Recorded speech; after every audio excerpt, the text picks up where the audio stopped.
ते रहो मन में राखो धीर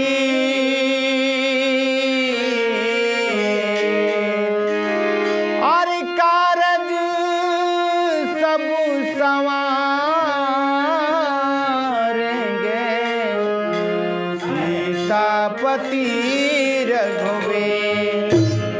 बोल दी सियावरी रामचंद्र की जय।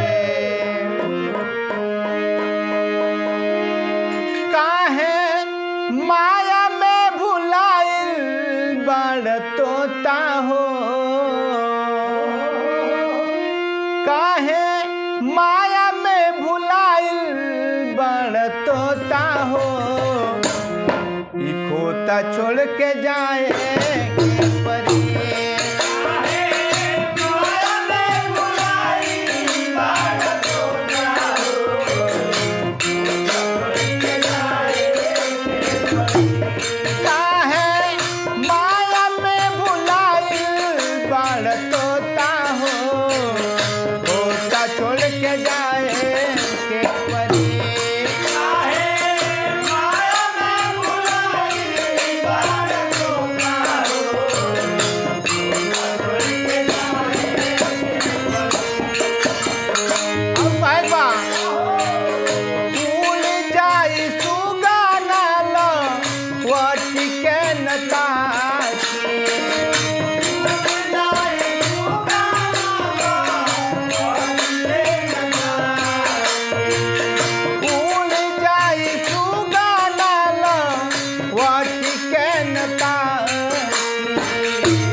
जब तक हमनी के सांस चलता ई जान जो तब तक के सांस बा।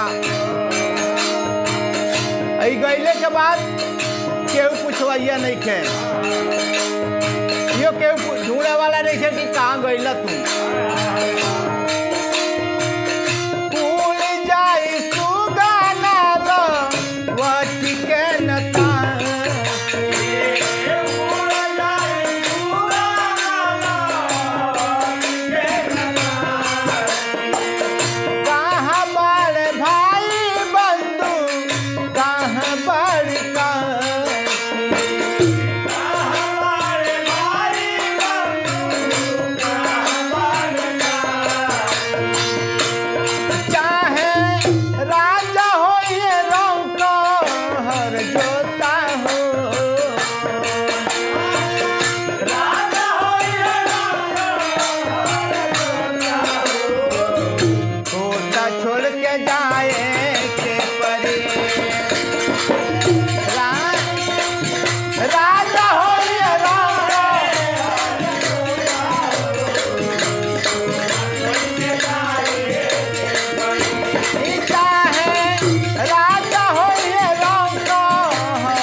जाए के परे तमे हरी फूल फोड़ रोई है अलोता हो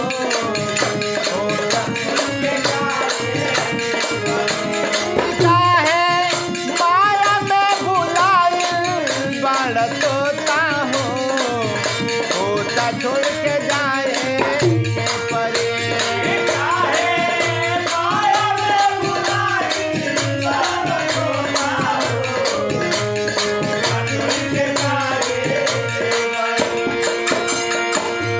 पाँचों ही तत्व से बनल तोहारो ई तन बा।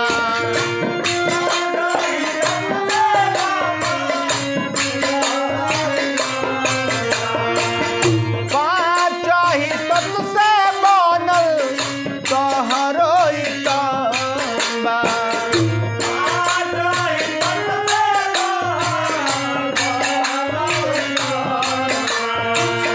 काम क्रोध मद लोभ ईर्ष्या में मन बा।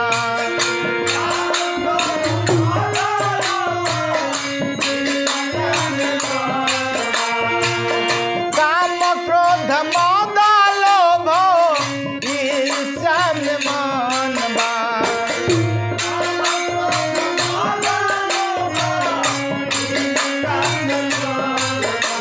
और लास्ट में कहन बा तो स्वार्थ बस निमन बाउर होता हो बस निमन बाउर होता हो होता छोड़ के जाए के परे माया में भुलाई बड़ तोता हो होता छोड़ के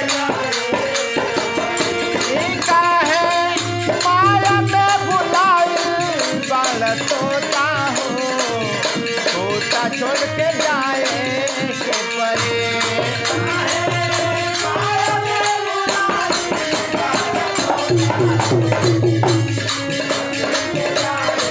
ई काहे माया में भुलाई बड़ तोता हो होता छोड़ के जाए के परे ई काहे माया में भुलाई बड़ तोता हो होता छोड़ के जाए के परे।